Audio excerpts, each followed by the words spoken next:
Friends, स्वागत है आपको ये नए वीडियो लेक्चर में, जिसका जो टॉपिक है वो है यूनिट सेल या एकक कोशिका और उसके प्रकार। तो पिछले लेक्चर में हम आपको समझा चुके हैं कि जो क्रिस्टल जालक होता है वो क्या होता है।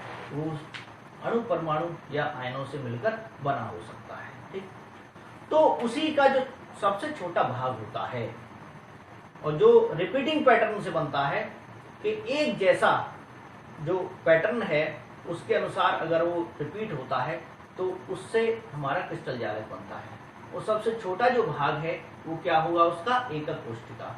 तो किसी क्रिस्टल जालक का सबसे छोटा त्रिविमीय भाग एकक कोशिका कहलाता है। क्लियर? तो जैसे किसी रूम को बनाते हैं तो उसमें ईंट की जरूरत होती है। ईंट क्या है, सबसे छोटी इकाई होती है। इसी प्रकार से किसी जीवधारी का जो शरीर होता है वो सबसे छोटी इकाई कोशिका द्वारा बना होता है। ये आप सब जानते हैं। तो ये बनता किससे है? ये अणु, परमाणु या आयन से ही बनता है। और सबसे और इसकी जो आकृति होती है अणु, परमाणु या आयन की, वो स्फेरिकल होती है, आप जानते हो। ठीक है, तो आप इसको ऐसे बना सकते हो कि सबसे जो छोटा पार्ट बनाना है वो ऐसे आप इनको मिला दीजिए।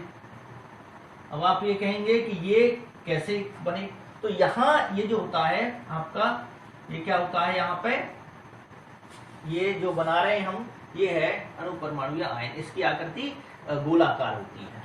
और ये भी बिल्कुल, अब इसको मैं यहाँ पे, ये एक दूसरे से सटे होते हैं, एक दूसरे से सटे होते हैं। जैसे यहाँ पे मैंने इसको ये बना दिया, 2 डायमेंशनल में बना रहा हूं मैं, तो एक दूसरे से सटे होते हैं और इसी तरह से ये बनते हैं। अब इसके ऊपर जैसे आप रखते चले जाओगे तो वो क्या बन जाएगा, त्रिविमीय, यानी 3 डायमेंशनल। इस समय 2 डायमेंशनल है, 1 और 1 2 बन गया।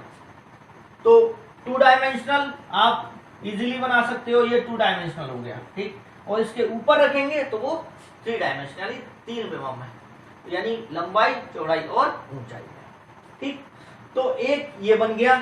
इसके बाद ये जो बनता है ये इस प्रकार से बनता है, ये ऐसे, ये इस टाइप से, ये ऐसे और ये। ठीक, तो ये कुल मिला के इसके कोने बनते हैं। ठीक, तो सबसे छोटा पार्ट होता है। ठीक, अब देखिए जरा इसको, यूनिट सेल कैसे बनते हैं, अणु परमाणुओं से मिलकर बनते हैं, ये आपको पता चल गया। अब देखिए बनाने का तरीका इसका, फिर से वही पैटर्न आप रिपीट कीजिए। ये ऐसे बना दीजिए इसको। ठीक, और यहाँ पे ये जो पॉइंट होता है, ये वाला, जहां परमाणु या कोई आयन या अणु उपस्थित होता है, उसे कहते हैं हम क्या, जालक बिंदु, जालक बिंदु या लैटिस पॉइंट, लैटिस पॉइंट। और ये भी लैटिस पॉइंट है। कुल मिला के कितने लैटिस पॉइंट हैं बताइए? ये 8 लैटिस पॉइंट इसमें एक यूनिट सेल में बनते हैं। सबसे छोटा पार्ट होता है।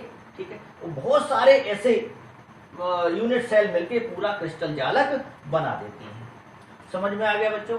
तो इसको आप ऐसे विजुलाइज कीजिए कि अब मैं ये यहाँ देखिए कि ये क्या है, ये हाइट है, ये क्या हो गया, हाइट हो गया। ठीक है, ये ऊपर खुला हुआ है इस टाइप से, ये एक फलक हो गया, ये दूसरा फलक हो गया, तीसरा फलक, चौथा फलक, और एक ये फलक है और एक ये फलक है पीछे की तरफ। ऐसे देखिए कि 1 2 3 4 5 6 फलक होते हैं। ठीक, तो एक ये आगे का दिखाया जा रहा है, एक ये पीछे का, ये आगे का है और ये पीछे का है।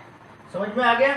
तो ये क्या है, हाइट है। यहाँ देखिए, इसको यहाँ पे देखिए, ये क्या है, सी मैंने इसकी ऊंचाई मान ली, बी क्या मान ली मैंने, लंबाई मान ली, और ये क्या मान लिया, ये ऊंचाई सी, ये बी, और इसको क्या मान लिया, ये बताइए, ए मान लिया, इसको ए मान लिया। ठीक, तो ये पैरामीटर होते हैं परिभाषित करने के लिए किसी भी यूनिट सेल को, एकक कोशिका को परिभाषित करने के लिए कि वो कितने प्रकार की हो सकती हैं। किसी में लंबाई चौड़ाई अलग हो सकती हैं, किसी में तीनों बराबर हो सकती हैं।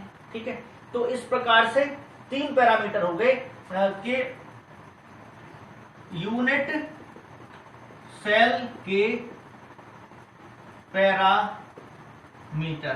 कितने पैरामीटर हो गए बच्चों? ठीक है, तो पैरामीटर आप लिख सकते हो इसके।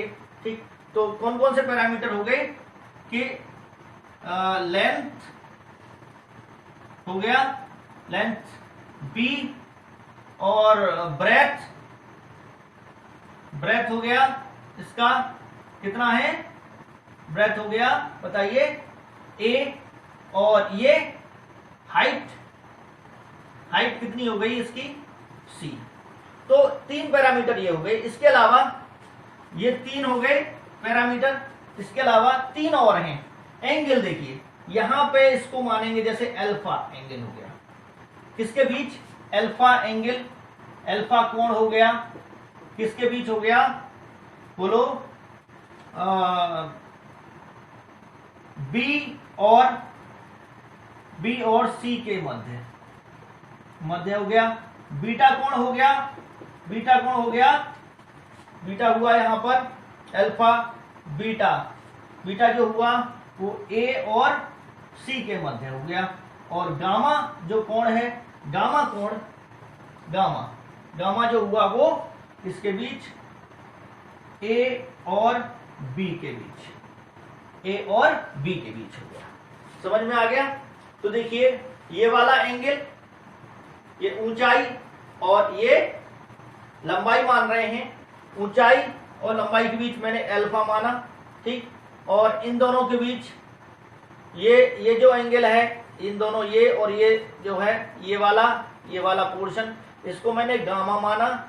और ऊंचाई और ये जो चौड़ाई है, ऊंचाई और चौड़ाई के बीच में क्या मान रहा हूं, इसको आपका बीटा एंगल।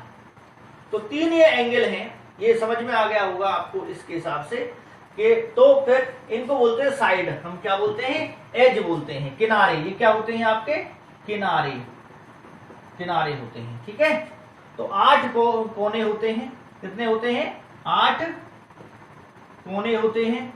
और फलक कितने हैं, 6। एक आपको अभी बता चुके हैं हम।